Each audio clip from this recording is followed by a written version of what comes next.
The Creative Process in the Individual by T. Troward. Foreword. In the present volume, I have endeavoured to set before the reader the conception of a sequence of creative action commencing with the formation of the globe, and culminating in a vista of infinite possibilities, attainable by everyone who follows up the right line for their unfoldment.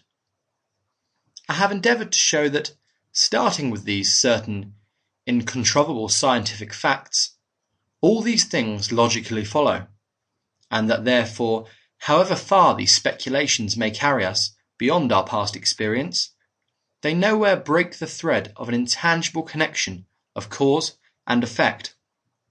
I do not, however, offer the suggestions here put forward in any other light than that of purely speculative reasoning. Nevertheless, no advance in any direction can be made except by speculative reasoning going back to the first principles of things which we do know, and thence deducing the conditions under which the same principles might be carried further, and made to produce results hitherto unknown.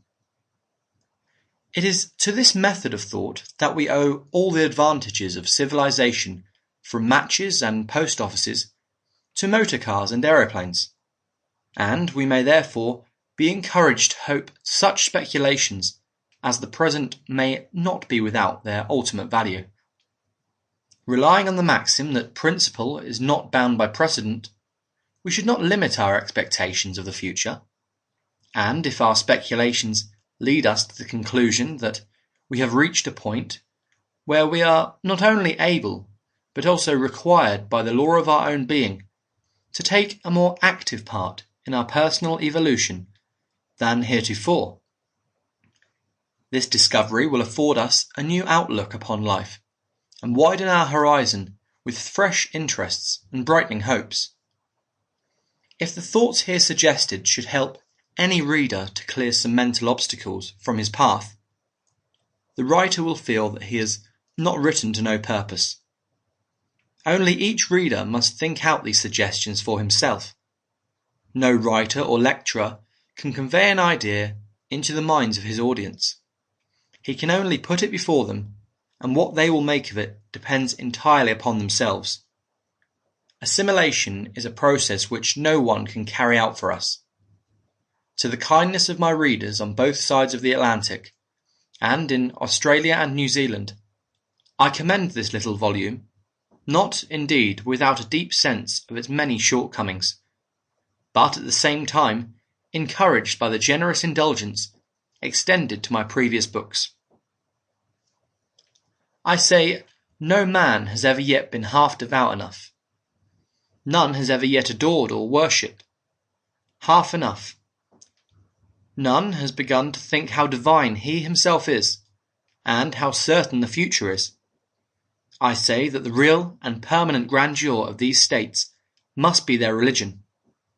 Otherwise, there is no real and permanent grandeur.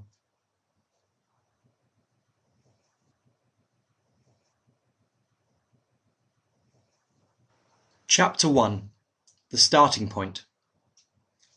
It is an old law saying that order is heaven's first law, and like many other old sayings, it contains a much deeper philosophy than appears immediately on the surface. Getting things into a better order is the great secret of progress, and we are now able to fly through the air, not because the laws of nature have altered, but because we have learnt to arrange things in the right order to produce this result.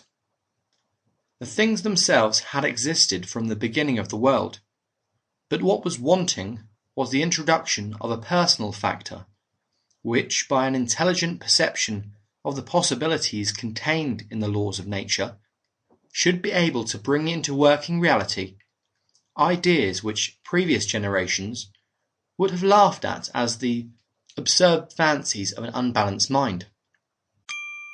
Sample complete. Ready to continue?